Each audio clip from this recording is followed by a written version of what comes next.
अवधूत चिंतन श्री गुरुदेव दत्त. 4 डिसेंबर 2025 वार गुरुवारला आपण सर्वजण दत्त जन्मोत्सव साजरा करणार आहोत. तर उद्याच्या दिवशी केलेली सेवा कधीच वाया जाणार नाही, कारण उद्या दत्त जयंती तर आहेच आणि मार्गशीर्षचा दुसरा गुरुवार सुद्धा आहे आणि पौर्णिमा सुद्धा आहे.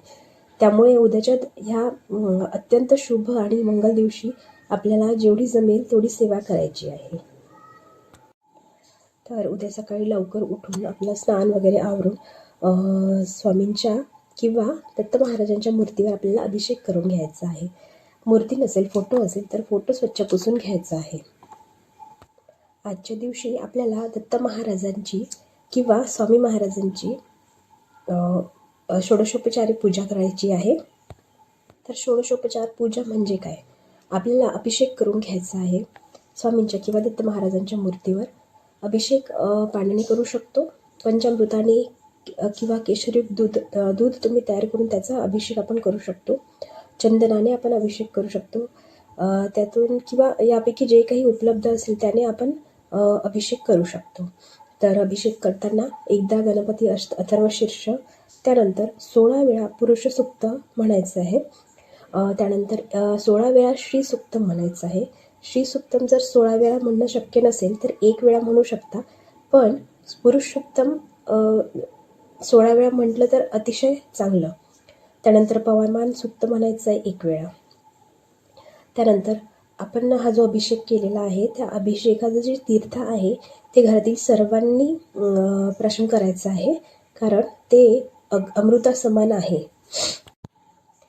आणि त्यातलं तीर्थ घरातही आपल्याला शिंपडायचं आहे. आणि जे काही उरलेलं असेल ते तुळशीला सोडून इतर कोणत्याही झाडाला आपण टाकून देऊ शकतो. त्यानंतर महाराजांची मूर्ती स्वच्छ पुसून घेऊन आसनावर विराजमान करायची आहे आपल्याला. त्यानंतर महाराजांना हिना अत्तर लावायचं आहे. त्यानंतर वस्त्र असतील तर ते आपल्याला परिधान करून द्यायचे आहे. त्यानंतर चंदन, अष्टगंध लावून पूजा करायची आहे आणि पिवळे फूल आपल्याला अर्पण करायचं आहे महाराजांना. तर अशी छान यथासांग आपल्याला महाराजांची पूजा करून घ्यायची आहे. धूप दीप ओवाळून घ्यायचं आहे.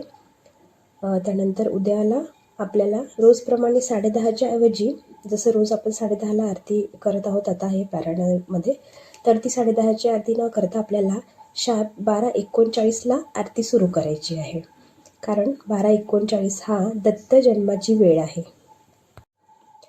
उद्याला आपल्याला एकादशीप्रमाणे व्रत करायचं आहे, उपवास करायचा आहे, पूर्ण निरंकाळ. संध्याकाळी फराळ करायचा आहे जसं एकादशीला आपण करतो, आणि नैवेद्यही आपल्याला तोच दाखवायचा आहे. जो आपण फराळ करू तोच नैवेद्य आपल्याला महाराजांना दाखवायचा आहे.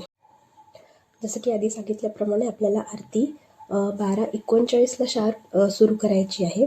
तर त्याच्या आधी 12:15ला आपल्याला गुरुचरित्र ग्रंथातील 4था अध्यायाचे वाचन करायचे आहे. अध्याय पूर्ण वाचायचं नाही आहे, ओवी संख्या 41पर्यंत आपल्याला वाचन करायचं आहे.